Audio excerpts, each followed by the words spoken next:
lower.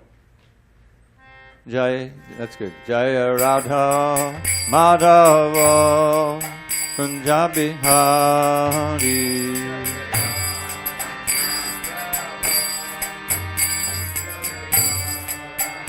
Jaya Radha Madhava Kunjabi Hari.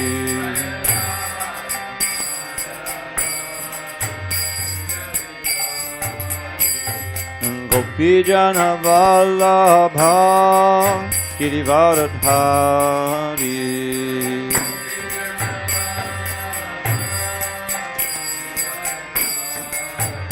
Jai Gopijana Vallabha Girivaradhari.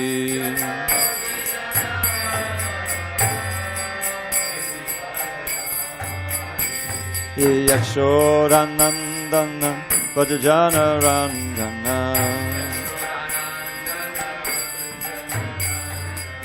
Yashodanandana Vajjana Randana.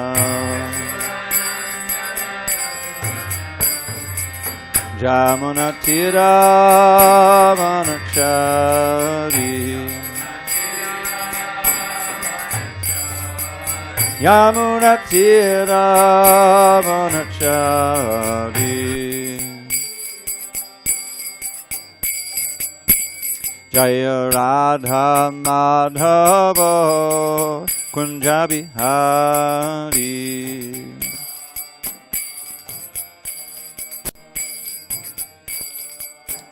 Jaya Radha Madhava Kunjabi Hari.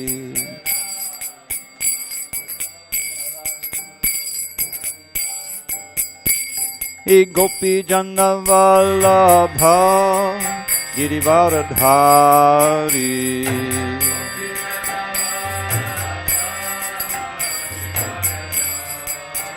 Jai Gopi Jana Vallabha Girivaradhari.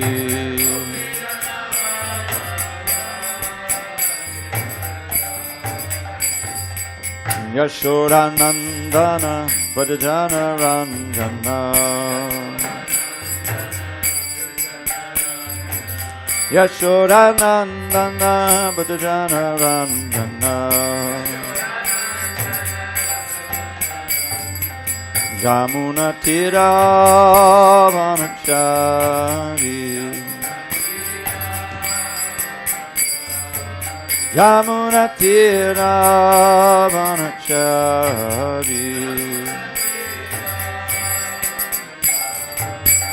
Jaya Radha Madhava Kunjabi Hari.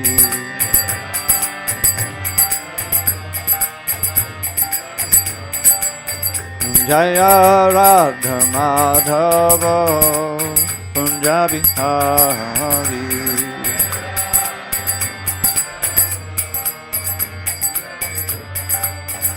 Jaya Radha Madhava Kunjabi Hari.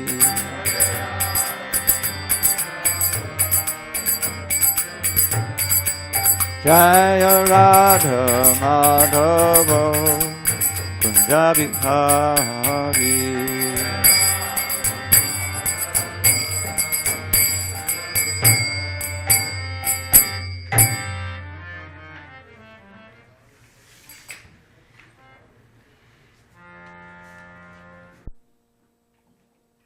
I have to get my book because I sang. So all right. Hare Krishna. Narayanam Namaskritya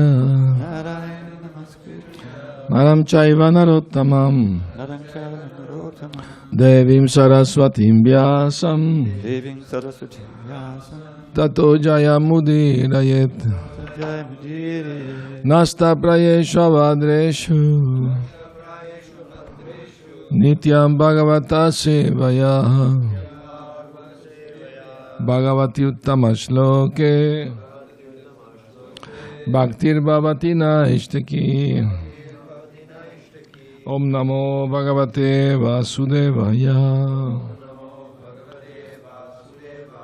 Om Namo Bhagavate Vasudevaya. Om Namo Bhagavate Vasudevaya.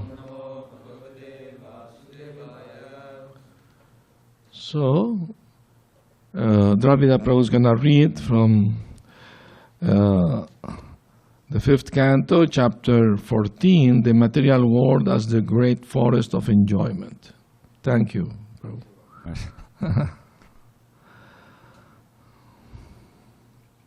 There is an introduction first. Yeah, the chapter summary. The direct meaning of the forest of material existence is given in this chapter.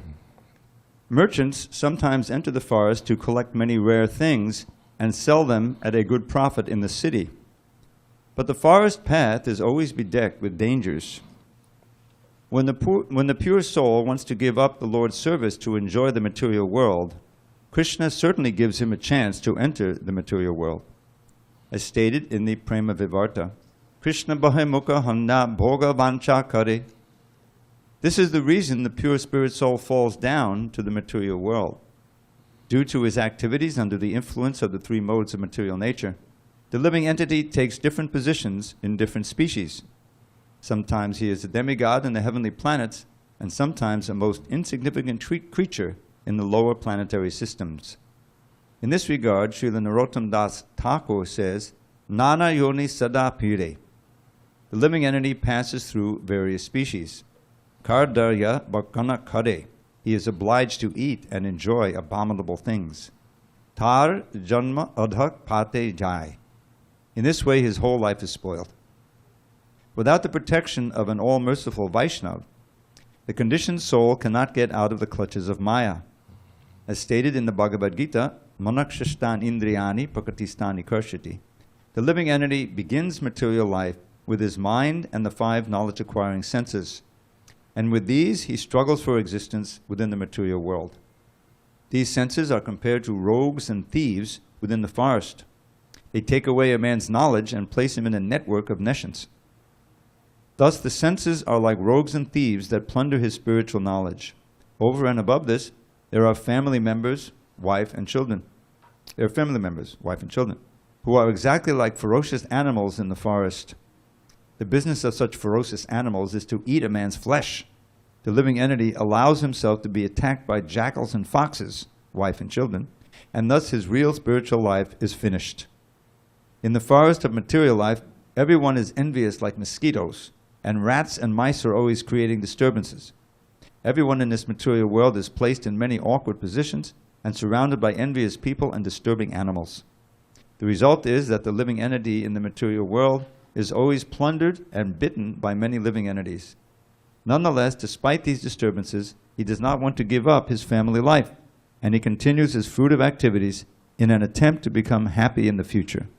He thus becomes more and more entangled in the results of karma, and thus he is forced to act impiously. His witnesses are the sun during the day and the moon during the night. The demigods also witness, but the conditioned soul thinks that his attempts at sense gratification are not being witnessed by anyone. Sometimes when he is detected, he temporarily renounces everything, but due to his great attachment for the body, his renunciation is given up before he can attain perfection. In this material world, there are many envious people. There is the tax-exacting government, which is compared to an owl, and there are invisible crickets that create unbearable sounds. The conditioned soul is certainly greatly harassed by the agents of material nature, but his intelligence is lost due to undesirable association. In an attempt to gain relief from the disturbances of material existence, he falls victim to so-called yogis, sadhus, and incarnations who can display some magic, but who do not understand devotional service. Sometimes the conditioned soul is bereft of all money, and consequently he becomes unkind to his family members. In this material world, there is not a pinch of actual happiness, for which the conditioned soul is longing life after life. The government officials are like carnivorous rakshasas who exact heavy taxes for the maintenance of the government. The hard-working conditioned soul is very saddened due to these heavy taxes. The path of fruitive activities leads to difficult mountains, and sometimes the conditioned soul wants to cross these mountains, but he is never successful, and consequently he becomes more and more aggrieved and disappointed. Becoming materially and financially embarrassed, the conditioned soul unnecessarily chastises his family. In the material condition, there are 4 principal needs, out of which sleep is compared to a python. When asleep, the conditioned soul completely forgets his real existence, and in sleep he does not feel the tribulations of material life. Sometimes, being in need of money, the conditioned soul steals and cheats, although he may apparently be associated with devotees for spiritual advancement. His only business is getting out of the clutches of Maya, but due to improper guidance, he becomes more and more entangled in material dealings.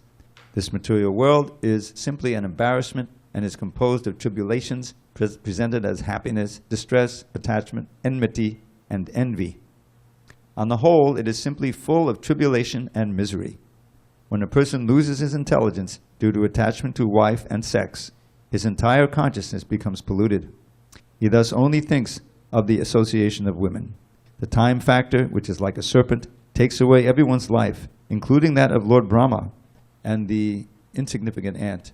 Sometimes the conditioned soul tries to save himself from inexorable time and thus takes shelter of some bogus savior.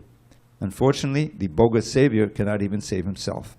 How then can he protect others? The bogus saviors do not care for bona fide knowledge received from qualified Brahmins and Vedic sources. Their only business is indulging in sex and recommending sexual freedom, even for widows. Thus they are like monkeys in the forest. Srila Shukadeva Goswami thus explains the material forest and its difficult path to Maharaj Parikshit. Text 1. Go on. Yeah. Okay. Text 1, please. Okay. It's all prose. Sahovacha sa esha dehatmamaninam satvadi guna vishesh vikalpata kushalaku shalasamabhara vinirmita vivida dehavala viyoga sangyogadyanadi sangsara nubhavasya dvada bhutena shad indriya vargena tasmin durgadavad asugame dvan yapatita ishwarasya bhagavato vishnur vashavartinya mayaya jivaloko yam Yata vanik sarto taparak swadeha nishpadita karmanabhava shmasanavad ashivattamayam sangsara tavyam gato nadyapi vipala bahuprati yogehas tantapo pashamanamim hadiguru chadanada vindamanakadanapatavim avadunde. All right, we're going to read word by words. Take it No, just the translation. Okay, sorry, just the translation. Just kidding. When King Parikshit asked Shukadeva Goswami about the direct meaning of the material forest, Shukadeva Goswami replied as follows. My dear king, a man belonging to the mercantile community, Vanik, is always interested in earning money.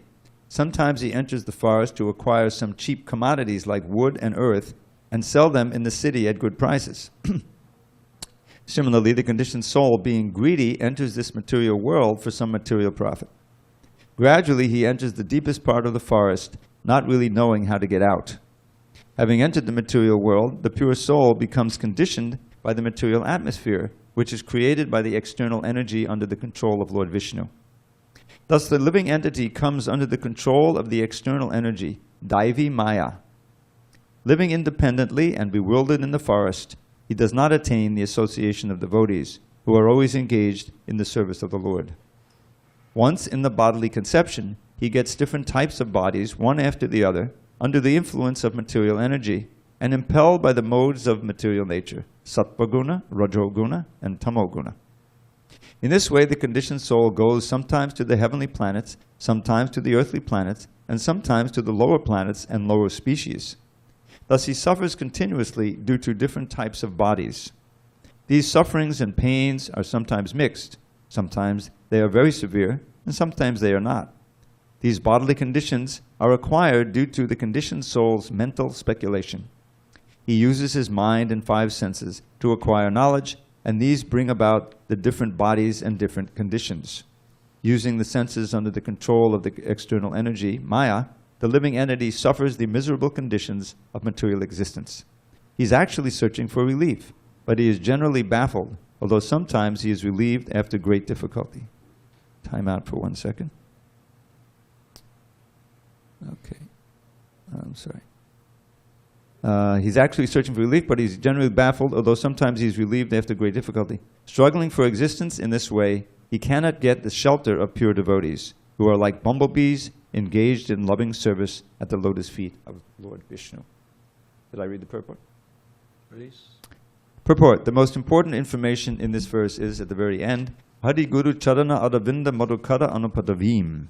In this material world, the conditioned souls are baffled by their activities, and sometimes they are relieved after great difficulty. On the whole, the conditioned soul is never happy. He simply struggles for existence. Actually, his only business is to accept the spiritual master, the Guru, and through him he must accept the lotus feet of the Lord. This is explained by Sri Chaitanya Mahaprabhu. Guru Krishna Prasadai Pai Bhakti Lata Bij. People struggling for existence in the forests or cities of the material world are not actually enjoying life. They are simply suffering different pains and pleasures, generally pains that are always inauspicious. They try to gain release from these pains, but they cannot due to ignorance. For them it is stated in the Vedas, Tad Vijnanatam Sugurum Evabhigachet. When the living entity is lost in the forest of the material world, in the struggle for existence, his first business is to find a bona fide guru who is always engaged at the lotus feet of the Supreme Personality of Godhead, Vishnu. After all, if he is at all eager to be relieved of the struggle for existence, he must find a bona fide guru and take instructions at his lotus feet. In this way, he can get out of the struggle. Since the material world is compared herein to a forest, it may be argued that in Kali Yuga, modern civilization is mainly situated in the cities. A great city, however, is like a great forest. Actually, city life is more dangerous than life in the forest. If one enters an unknown city without friend or shelter, living in that city is more difficult than living in a forest. There are many big cities all over the surface of the globe, and wherever one looks, he sees the struggle for existence going on 24 hours a day. People rush about in cars going 70 and 80 miles an hour, constantly coming and going. And this sets the scene of the great struggle for existence. One has to rise early in the morning and travel in that car at breakneck speed. There is always the danger of an accident, and one has to take great care. In his automobile, the living entity is full of anxieties, and his struggle is not at all auspicious. Apart from human beings, other species like cats and dogs are also struggling very hard and day and night for existence. Thus, the struggle for existence continues, and the conditioned soul changes from one position to another. For a while, he is a child, but he has to become a boy. From a boy, he has to change into a youth, and from youth to manhood and old age. Finally, when the body is no longer workable, he has to accept a new body in a different species. Giving up the body is called death, and accepting another body is called birth. The human form is an opportunity to take shelter of the bona fide spiritual master, and through him, the Supreme Lord. This Krishna consciousness movement has been started to give an opportunity to all the members of human society who are misled by foolish leaders. No one can get out of this struggle for existence, which is full of miseries, without accepting a pure devotee of the Lord. The material attempt changes from one position to another, and no one actually gains relief from the struggle for existence. The only resort is the lotus feet of a bona fide spiritual master, and through him, the lotus feet of the Lord. Thank you, Prabhu, very much. Hare Krishna. Om Jnana Timirandasya Jnananjana Salakaya Chakshurum Militam Yena Tasmai Shri Gurave Namaha. I was born in the darkest of ignorance, and my spiritual master, Srila Prabhupada, opened my eyes with the torchlight of knowledge. I offer my humble and respectful obeisance unto him. Srila Prabhupada ki jai.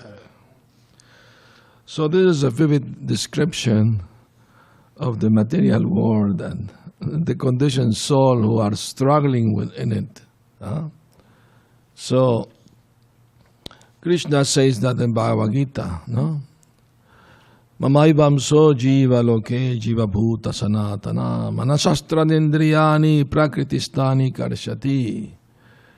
The living entities in this material world are part of me, Krishna says. They belong to me.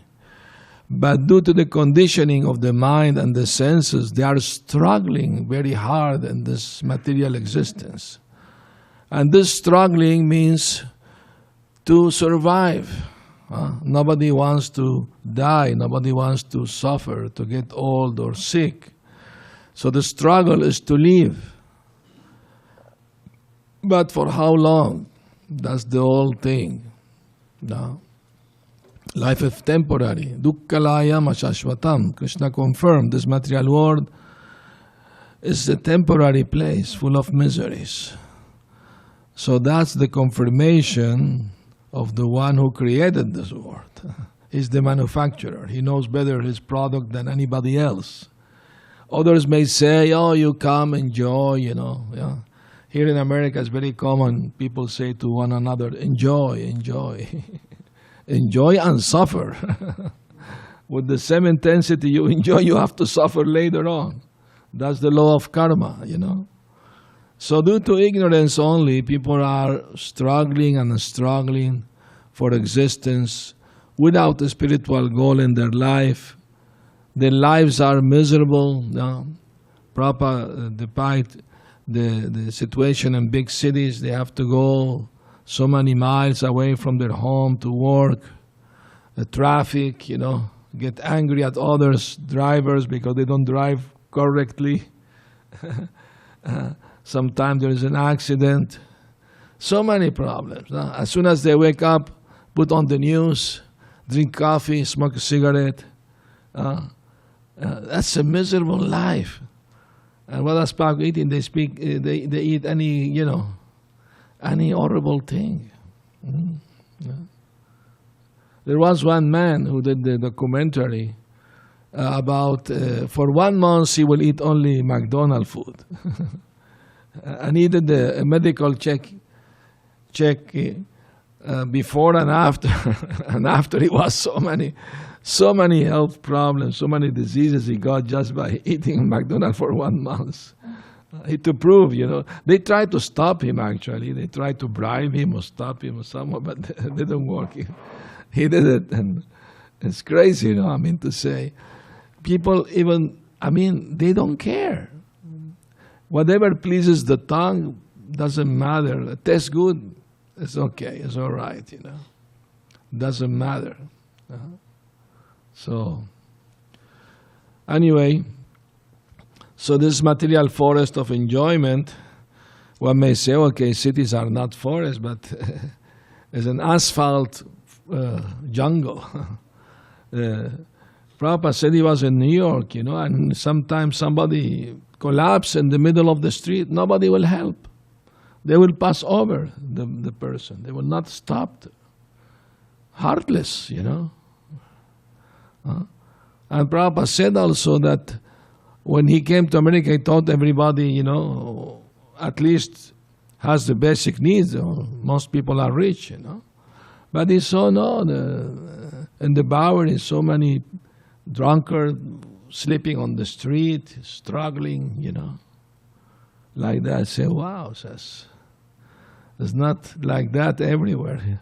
Here also, even in San Diego, we see homeless people sleeping on the street. I went this morning for a walk on the beach, and with a guy covered with, trying to sleep in the middle of the day. It's miserable. And why we are suffering in this condition? Because we wanted to enjoy separately from Krishna. That's all. Sometimes the soul may be in heavenly planet as a demigod, enjoying like anything. And when the karma is finished, they have to come back to the material middle planet, earthly planet. And again, the karma, this is the place for karma, for activities. Hell is for suffering the bad karma, and heaven is for enjoying the good karma. Like children playing in, what do you call that? Ferris wheel. Sometimes it's up, sometimes in the middle, sometimes down, and like that, So the soul is doing that. Sometimes up and down, in the middle, and again, down and back again. And all is this because the desire of the soul to be the enjoyer of this material energy. And because we are trying to be something we are not, then we are confused. We are perplexed. If you want to cross a river, you have to go with the current. The current takes you, then you swim to the other side, But if you go counter current, it's not going to happen. It's just an impossible thing. So that's the situation in the material world. Everybody's struggling and struggling to be happy. But the truth is, no matter how much money, properties, material pleasure you may have, it's not going to make you happy. I remember many years ago, the director or president of the Playboy magazine, he killed himself. Yes, many years ago. And he had all the money of the world, all beautiful women, everything. He was not happy. So that proves that no matter how much material acquisition you may get, how many beautiful women you may get, you will not be happy in this material world. That's a simple truth. So what can really make us happy? To acknowledge who we are and act accordingly. If we accept who we are and act according to what we are, then we are happy and peaceful. A simple thing. If we accept something which is not real to be real, then we are in ignorance, we are suffering. So we are accepting this material body as our real self, and that is due only to ignorance. So to dispel this ignorance, we are reading Srimad Bhagavatam, revealed by Srila Vyasadeva, Shukadev Goswami, the Guru Parampara.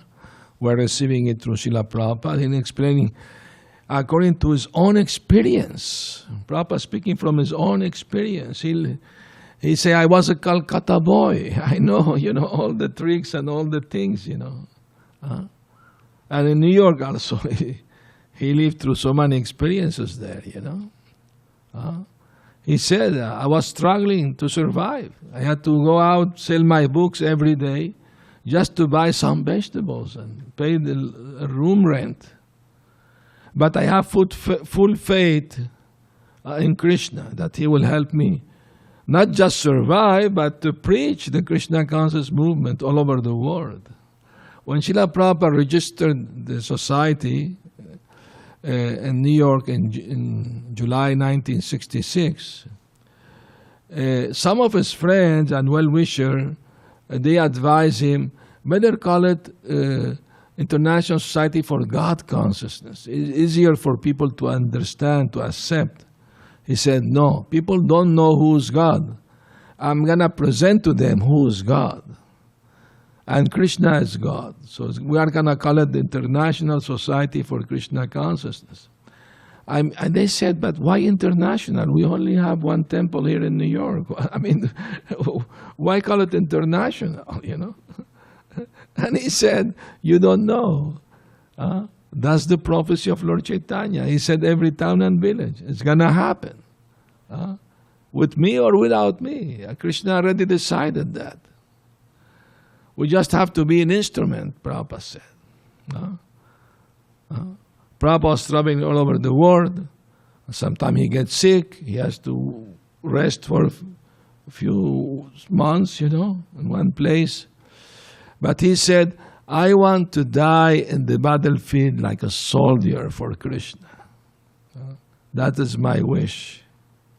That's the glory, of a pure devotee. He wants to be an instrument in Krishna's hand.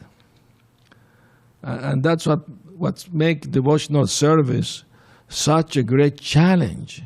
Because the whole thing is about to change our frame of mind and our desires. That's all. That's all we have to do, actually.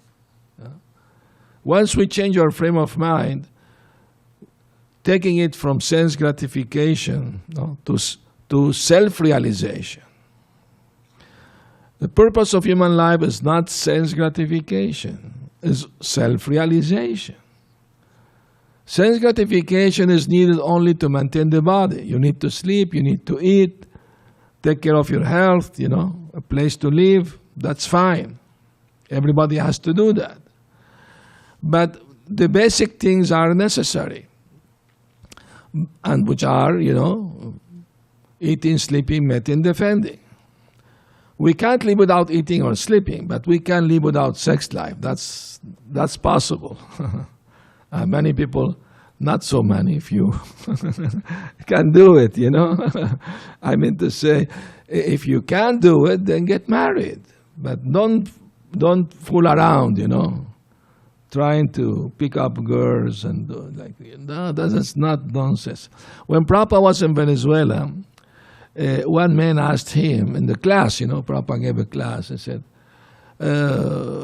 Master, I hear that the best thing for a spiritual life is to get married. Is it true? Prabhupada said, no. The best thing for a spiritual life is to remain brahmachari. But since you can't, you become a bachelor daddy. Then you are forced to get married. Or not, or you fly away. That happens, no? Young, teenager, they have sex, the girl get pregnant, and the boy just disappear, And the poor girl has to, either take shelter of abortion or government help or family help. It's a big problem. It's a big social problem. And why is all that? Because they don't want to control the senses, to accept responsibility. No? So,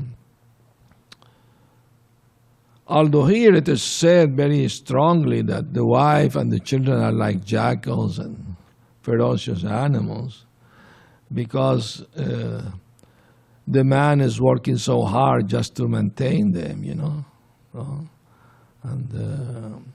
but there is affection. That's why they do it. There's attachment, affection. But when the family is Krishna conscious, they have Krishna in the center of their lives, then they are not ferocious animals. They are helpers. They are devotees. So once Vishal, our godbrother, went to see Prabhupada in Vrindavan with his wife. His wife was next to him. They went to offer obeisance to Prabhupada, and in front of her, he asked Prabhupada, is it true that women are less intelligent? I hear devotees saying that, And Prabhupada said, you are chanting Hare Krishna, she is chanting Hare Krishna. Where is the point of less intelligence? If she's chanting Hare Krishna, she is as intelligent as you are. And then he asked Prabhupada, should the wife always obey the husband and serve him? And Prabhupada said, and you have to be so arrogant?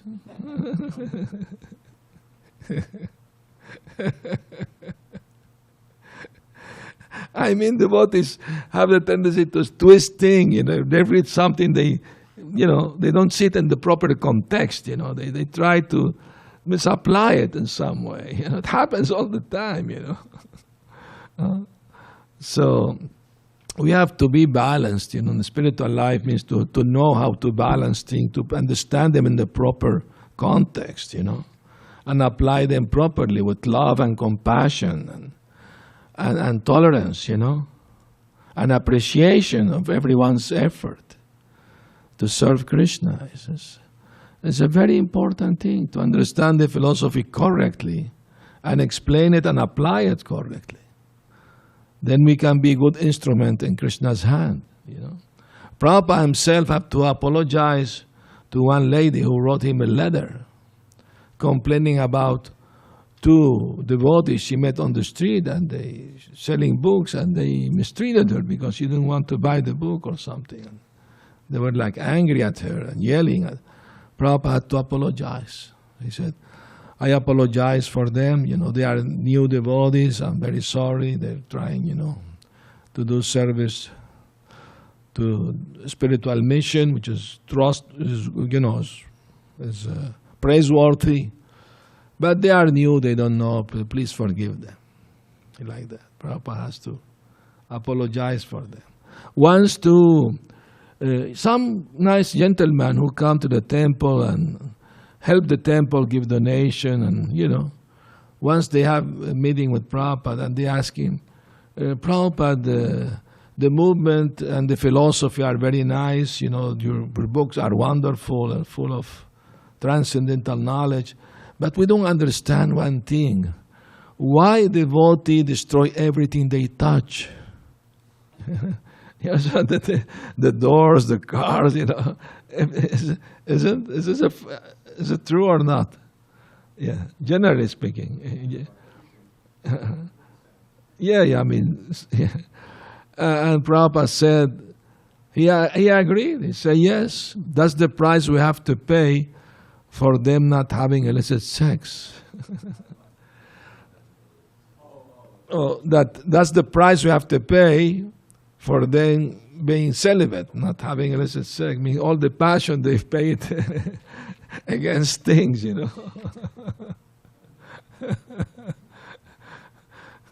That's why Prabhupada encouraged devotee dance in the kirtan, all the passion,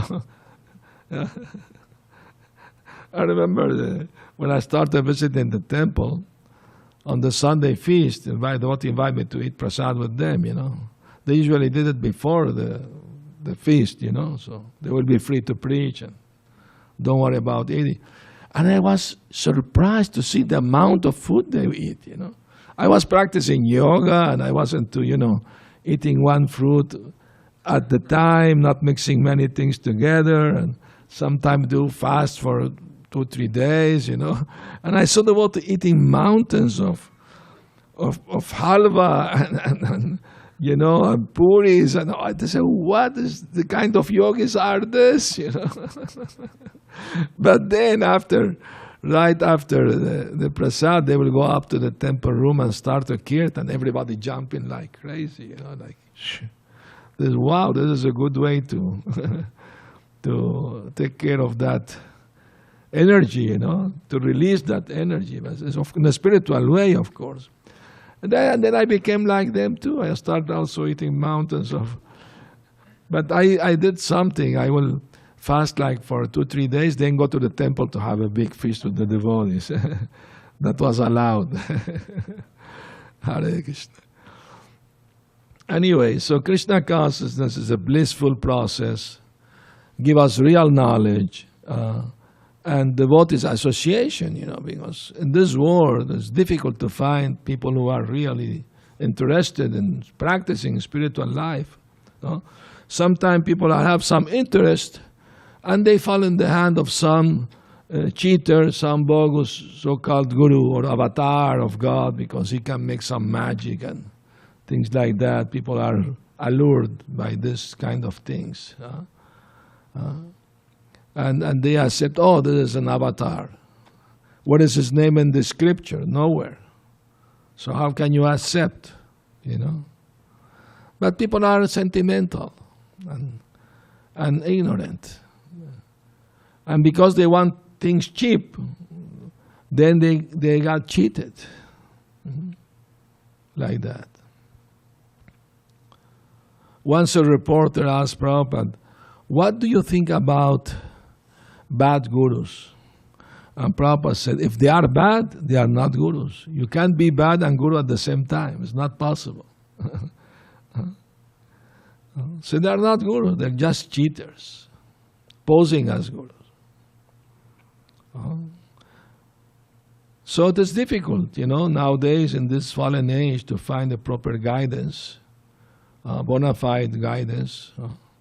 But Prabhupada, by creating this International Society for Krishna Consciousness, giving the opportunity to everyone to come and associate with devotees. Prabhupada said, to give opportunity to everyone to come, hear about Krishna, accept the prasad offered to Krishna, Give some gift to the devotees, receive some prasadam gift in return, books, ask questions, reveal your mind, seek help. Then it's wonderful. It's loving exchanges, So to get out of this forest of material enjoyment is not an easy thing.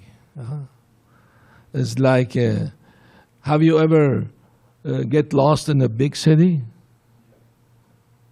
Me too. I was only a child, and I get lost in a big city in Caracas, you know, and twice actually, not only once, twice.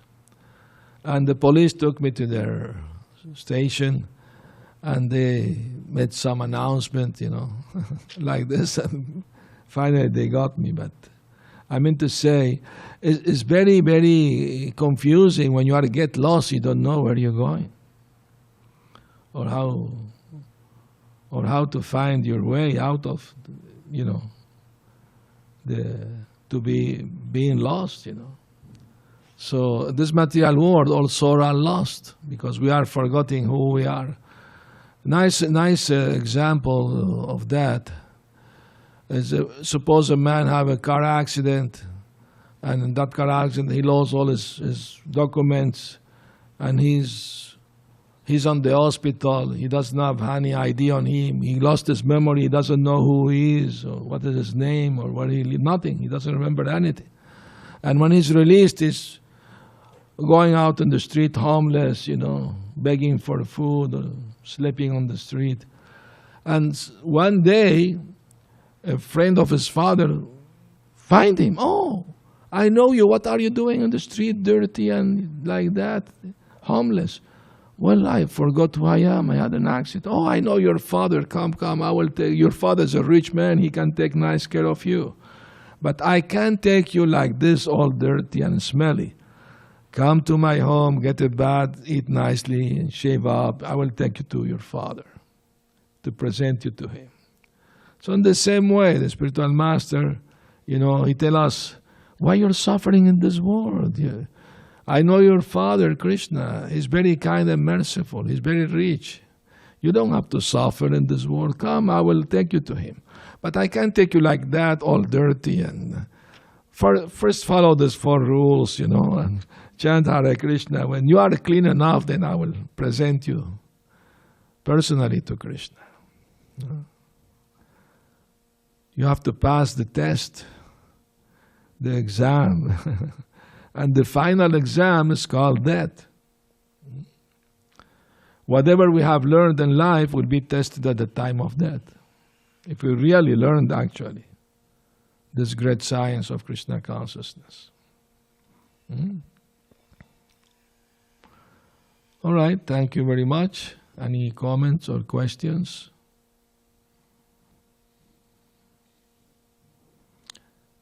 Very good. Srimad Bhagavatam ki jai, Srila Prabhupada ki jai. Question, any question in the... Yes, Maharaj, I'm here. All right, Vijay, I forgot you, sorry. No problem, Maharaj. You are most welcome, my humble obeisances. Maharaj, I just left a Srimad Bhagavatam discussion, and I need your help, if I may ask, for it related to the following.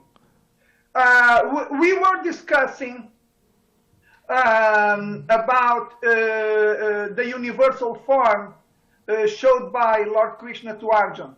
Yes. And Arjuna asks Lord Krishna for Lord Krishna to resume his 2-armed form because Arjuna was feeling discomfortable and fearful. Yes. Because of the aspect of the universal form, very frightening. Yeah. So, Maharaj, based on this, my question is,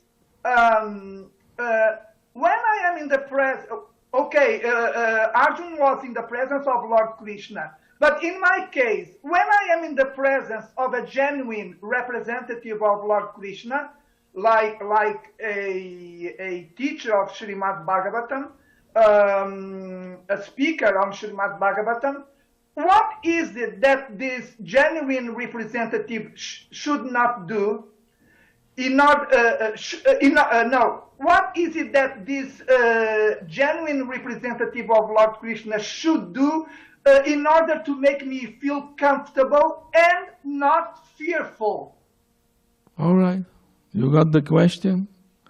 Yes. that then Krishna showed Arjuna the universal form, and Arjuna was fearful, and he asked Krishna to take again his two-armed form. Actually, Arjuna didn't ask to see the universal form for himself. He had full faith that Krishna is the Supreme Lord. He asked for others' benefit, that in the future when people read Bhagavad Gita, they will know that Krishna didn't say he's the Supreme God just theoretically. He proves it by showing his universal form, Once a devotee is challenging a so-called guru avatar, an avatar, he say, I'm an avatar of God. They challenge him. Okay, if you are an avatar of God, then show me your universal form. Because Prabhupada told them like that, You challenge those rascals who say they are God. Okay, if we are God, show me, like Arjuna was showed the universal form, you also show us that. And the very clever guru said, when you will be qualified as Arjuna, then I will show it to you. Very clever. And Prabhupada told them, you should have told him, okay, have you shown to any of your disciples? Even at least one of them must be qualified, otherwise what kind of guru you are? Have they seen your universal form? They are very tricky. They want just to play with words and, bewilder people, Innocent people, they fall for the trap that they're avatars, A true guru never say he's God. He's always say, I'm servant of God. Prabhupada said, that's even too high. I'm trying to be a servant of God. Trying to. Servant of the servant of the servant. That's the philosophy of Krishna consciousness. So, your question is how to find a bona fide representative that makes you feel comfortable and not fearful. That's the question. Yes, that is my question, Maharaj, if I may ask. Why we should fear any Vaishnava? I mean, generally speaking, Vaishnava, they don't frighten anybody. They are trying to be compassionate and caring and loving. So there is no reason to be afraid of approaching, Vaishnavas, gurus. Generally speaking, they must be kind and compassionate. So, but Maharaj, if I may, Lord Krishna was playing the role of the guru of Arjuna. Of course. And he made Arjuna fearful. Yeah, he made Arjuna fearful because the universal form is very, very gigantic, very wonderful, and it's frightful because he will see all the, everything in creation, including demigods and demons, everything in creation are included in the universal form. So that's why it is frightening. Arjuna was more attracted to the human form like of Krishna. He was not attracted to the universal form. He didn't want to see it for his own good or to believe more in Krishna. He already was a great believer. But to help others to believe in Krishna as the Supreme Lord, that's why he asked to see that form, not for himself. So naturally, as a devotee, he likes to see the beautiful form of Krishna, human-like form, not to see this universal form with gigantic heads and, demons' bodies and devatas and so many things in the universe. It's overwhelming. It's overwhelming. Not only he saw it, also demigods and heavenly planet, they saw it too. And great sages, Sanjaya saw it and described it to Dhritarashtra. By the mercy of his Guru Vyasadeva, he could see it. Yes. Please do. Yes. So, sometimes, like I heard this pastime, you're probably familiar with it, that Prabhupada said about, I think American disciples especially, your problem is you're not afraid of Maya enough. Yes, that's correct. Yeah. So sometimes, as we see here, that the function of the guru or the function of the shastra is to make us scared. We should be scared of the forest of material environment. We should be, I wouldn't say scared so much, but sobered up and wanting to get out of it because it's very frightening. I mean, this is some things in this description I just read, you know, the whole thing is scary. And there's many parts of Bhagavatam like that. And Krishna says, Janma Mrityu Vyura Jari. So the gurus and the Vaishnavas in general, their function is not to just make you feel good, but to impel you toward getting serious about getting out of the material energy. And so therefore sometimes they describe it as it really is, and therefore it can be sobering, to say the least. Yeah, sobering is important, to be sober, you know. I met once a devotee who told me that he wasn't much interested in becoming devotee, but he liked the philosophy and the devotees.